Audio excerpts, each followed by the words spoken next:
Hi dear and welcome to the captain. So यार, अगर आप लोग अपने बोर्ड्स और सीयूटी के लिए फिगर ऑफ स्पीच या फिर literary device poetic devices prepare करना चाह रहे हो तो बहुत सही वीडियो पे पहुंचो। इस वीडियो को देखने के बाद आपको कोई भी वीडियो देखने की ज़रूरत नहीं पड़ेगी। ठीक है। सो बिना समय वेस्ट के आगे बढ़ते हैं। सबसे पहले यार देखो, अगर मैं इस चीज़ का ऑब्जेक्टिव बनाऊं कि फिगर ऑफ स्पीच जो है ये पिक्चर में ही क्यों आ गए, तो यहाँ पे क्या होता है कि नॉर्मल अगर कोई राइटर लिख रहा है तो उसमें कुछ मज़ा नहीं आ रहा है ना, मतलब नॉर्मल सी ही बात लिख दी। वहीं अगर राइटर जो है अपनी बात को कुछ अलग अंदाज में कह दे, जैसे कि वो आपसे जो है मान लो घुंघरू की आवाज़ कहना चाहता है, छन छन छन छन, है ना, और वही उसका साउंड का इस्तेमाल करके राइटर अपनी उस लाइन के अंदर ही छन छन छन डाल दे, तो आपको उसको पढ़ने का स्वाद जो है ना वो और ज़्यादा बढ़ जाएगा। तो ऐसी ही कुछ, अब राइटिंग जब आप लिखते हो तो कुछ सर्टेन रूल्स एंड रेगुलेशंस होते हैं जो आपको फॉलो करने पड़ते हैं। तो फिगर ऑफ स्पीच उसी का पार्ट है। अगर आप किसी तरीके से लिखते हो तो उस तरीके को कुछ कहा जाता है, जैसे कि मैंने बोल दिया चांद सी महबूबा हो मेरी कभी, तो मैंने चांद सी महबूबा हो मेरी, चांद जैसी हो, है ना। तो अगर वो जैसी हो तो अगर आप उसको लाइक एज करके लिख रहे हो तो इसका भी एक रूल है, इसको हम सिमिली कहते हैं। तो इस अंदाज को समझना है हमने कि राइटर के कितने कितने अंदाज होते हैं, और सीयूईटी में भी इससे क्वेश्चंस बनते हैं आपके प्रॉपर, और बोर्ड्स के लिए तो इंपॉर्टेंट बन ही जाता है चैप्टर बहुत अच्छे से। तो कायदे से सबसे पहले यार देखो, कुछ हमारे फिगर ऑफ स्पीच ऐसे हैं जो कि साउंड के ऊपर जो है वो निर्भर करते हैं, तो उनकी साउंड को समझते हैं और वो कौन कौन से हैं। सबसे पहला आता है हमारा एलिट्रेशन। यार देखो, जब कभी भी आपकी कॉन्सोनेंट साउंड्स जो होती है, जैसे कि क ख ग वाली पा, ये वाली जो साउंड्स होती है आप लोगों की, अगर ये रिपीट होती है एक सेंटेंस में जैसे कि चंदू के चाचा ने चंदू की चाची को चांदनी चौक में चांदी की चम्मच से चटनी चटाई, जैसे पीतल के पतीले में पपीता पीला पीला, ये जो है ना पा पा पा पा पा चा चा चा चा चा, ये कॉन्सोनेंट साउंड जो है वो रिपीट हो रही है, तो यहाँ पे इसको हम क्या कहेंगे, इसको हम कहेंगे एलिट्रेशन। बात आ रही समझ में। सिमिलरली इसका चचेरा भाई है एसोनेंस। वो क्या है कि अगर कॉन्सोनेंट को हटा के वॉवल्स जो हमारे होते हैं आ ई ई उ ए ओ, ये वाली साउंड अगर रिपीट होती है किसी सेंटेंस के अंदर, तो वहाँ पे हमारी फिगर ऑफ स्पीच होती है एसोनेंस। बात है समझ में। अब इसके क्वेश्चंस आपके कैसे फॉर्म होते हैं, आपसे एक सेंटेंस दे दिया जाता है और आपको चार ऑप्शन दे दिए जाते हैं सीयूईटी के अंदर खासकर, कि इसमें से कौन सा फिगर ऑफ स्पीच जो है वो निकल के आ रहा है, तो आप उसको इजीली बता पाओगे क्यों, अगर आपको वो पता है। ठीक है, आगे चलते हैं। तीसरा होता है हमारा ओनोमैटोपिया। ओनोमैटोपिया क्या होता है, जैसे कि अभी मैंने आपको बताया ना, घुंघरू की छन छन छन वाली साउंड ही आ गई। ऐसे जैसे स्प्लैश ऑफ वाटर लिखा, पानी जो है स्प्लैश आवाज़ ही करता है, तो उन्होंने उस साउंड का ही इस्तेमाल कर दिया। तो जहाँ कहीं भी किसी चीज़ को दर्शाने के लिए, किसी चीज़ को दिखाने के लिए उसकी साउंड का ही एक्चुअल में जो है वो यूज़ कर दिया जाए, तो वहाँ पे ओनोमैटोपिया हमारा फिगर ऑफ स्पीच निकल के आ रहा होता है। जैसे कि लायन रोर ही करता ना, तो रोरिंग लायंस लिख दिया, तो यहाँ पे ओनोमैटोपिया मेरा फिगर ऑफ स्पीच है। बात आ रही समझ में। आगे देखते हैं। नेक्स्ट है हमारा रिपीटिशन। रिपीटिशन होती है हमारी, अगर कोई हमारे वर्ड्स, कोई फ्रेजेस किसी सेंटेंस में बार बार बार बार इस्तेमाल हो जाए तो उसमें हम रिपीटिशन कहते हैं। जैसे कि I will not brush my hair, I will not wear a dress, and I will not clean my room. तो यहाँ पे I will not I will not I will not जो है बार बार इस्तेमाल हो रहा है, तो एक फ्रेज जो है वो बार बार इस्तेमाल हो रहा है, इसलिए हम इसको यहाँ पर रिपीटिशन कहेंगे। बात है समझ में। आपको कुछ नहीं करना, एक पेज पे इसके नोट्स बना के रखो। ये इनफैक्ट आपको इसके बाद उठाने की भी जरूरत नहीं पड़ेगी, इसके बाद क्वेश्चंस लगाने की कोशिश करना, आपके सारे क्वेश्चन बनते चले जाएंगे। ठीक है, आगे देखते हैं। अब दूसरा है ऐसा, जो वर्ड के कुछ मीनिंग्स निकल रहे होते हैं उसके आधार पे कुछ हमारी जो है फिगर ऑफ स्पीचेस बनी हुई है। वो कौन सी है, सबसे पहले हमारे समली। जैसे कि मैंने आपको बताया, जब आप किसी को कंपेयर करते हो लाइक और एज लगा के, जैसे कि चांद सी महबूबा, चांद सी महबूबा, मैंने ये नहीं कहा कि मेरी महबूबा चांद है, नहीं, पर चांद जैसी है। तो जब कभी भी लाइक और एज लगा हो, जैसे कि the desert was as dry as bone, एक डेजर्ट कितना सूखा था, जैसे कि एक हड्डी सूखी होती है, तो एज या फिर लाइक का इस्तेमाल हो, जैसे कि her temper were like an uncontrollable storm, उसका जो टेम्पर था वो एक ऐसे स्टॉर्म, बहुत ही अनकंट्रोलेबल स्टॉर्म की तरह था।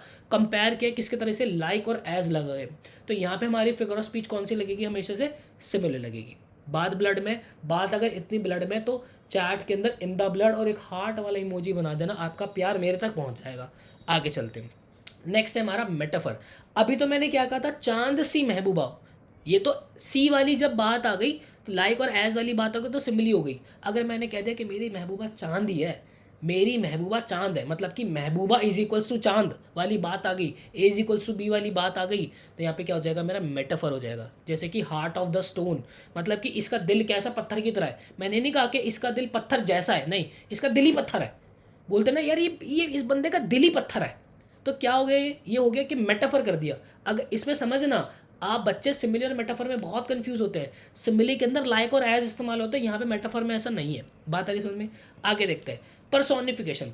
आपने एक डायलॉग सुना होगा, यह धरती मेरी माँ है। अब धरती माँ नहीं हो सकती, प्रैक्टिकली धरती माँ नहीं हो सकती, बट फिर भी हमने क्या किया, एक नॉन लिविंग थिंग, धरती जो है वो नॉन लिविंग थिंग है। अब आप बोलोगे कि नहीं सर वो तो लिविंग है, उसमें से प्लांट्स भी निकलते हैं, ठीक है वो बात समझ लिया, बट वो धरती जो है आपको बोल थोड़ी ना सकती कुछ।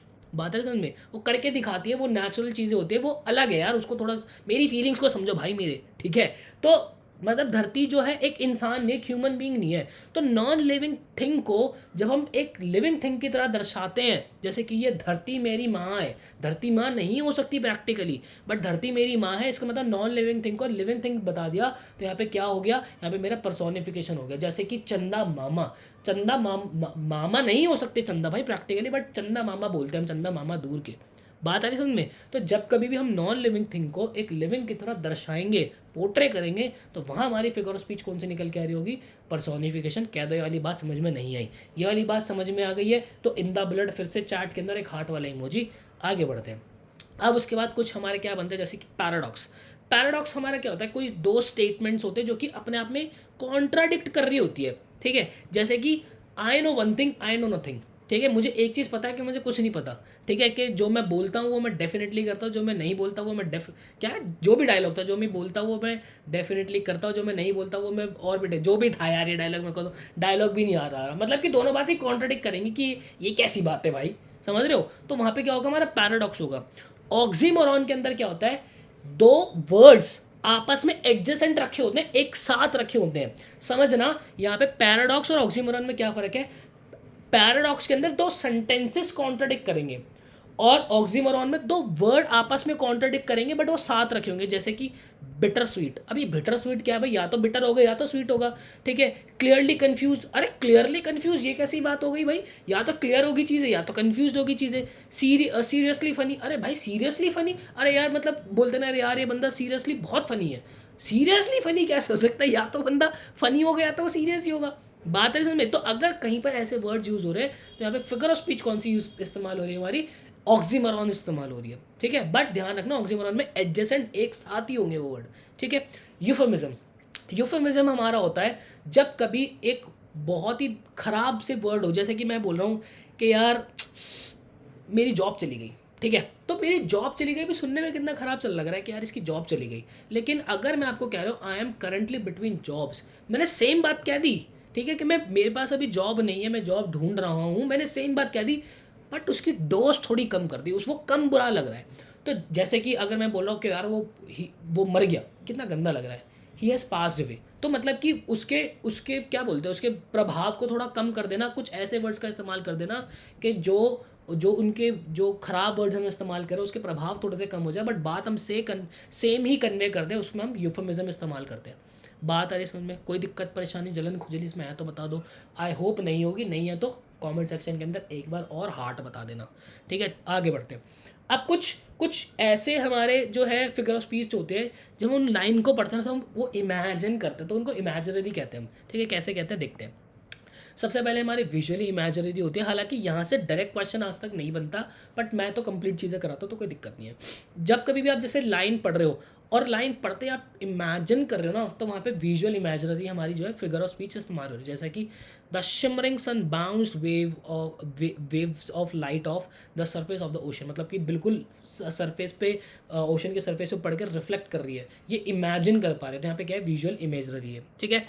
ऑरल इमेजनरी क्या होता है, जब हम लाइन पढ़ रहे हैं और हमें साउंड माइंड के जो है कानों के अंदर आ रही है, जैसे कि she could she could hear the gentle whisper of breeze and chirping of the birds, जैसे चपरिंग ऑफ द बर्ड्स बोला, ची ची ची ची चह चह चह चह, जो हल्की हल्की कानों में आनी शुरू हो जाती है, जैसे ये क्या हो गया, ऑरल इमेजनरी हो गया, ठीक है?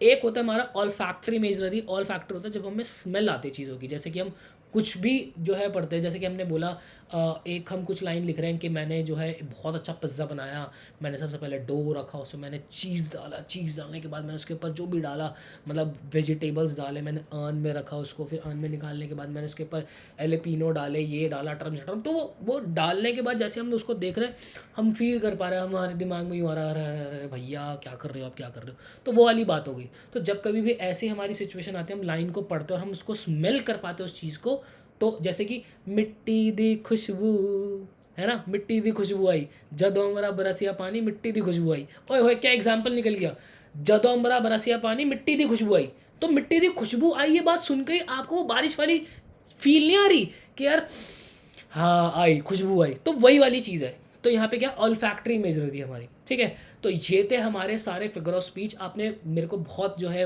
इंस्टाग्राम पे मैसेज किया था कि सर जो है फिगर ऑफ स्पीच करा दो, हमारे बोर्ड्स में आने वाले हैं, हमारे सीयूटी के अंदर आने वाले हैं, तो मैंने करा दिया है मेरे भाई। अब तसल्ली से आपको कहीं भागने की ज़रूरत नहीं पड़ेगी। क्वेश्चंस की अगर आपको प्रैक्टिस करनी है, इस लेक्चर को मैं एप्लीकेशन पर डाल रहा हूँ, वहीं पे जो है इसी के साथ में इसकी पीडीएफ अटैच कर दूंगा, उसी में आपको क्वेश्चंस मिल जाएंगे, तो वहाँ से आप प्रॉपर प्रीवियस ईयर क्वेश्चंस की प्रैक्टिस कर सकते हो। बल्दा ऐसे किसी नेक्स्ट वीडियो के अंदर मुझे दीजिए इजाज़त। Till then bye bye and take care.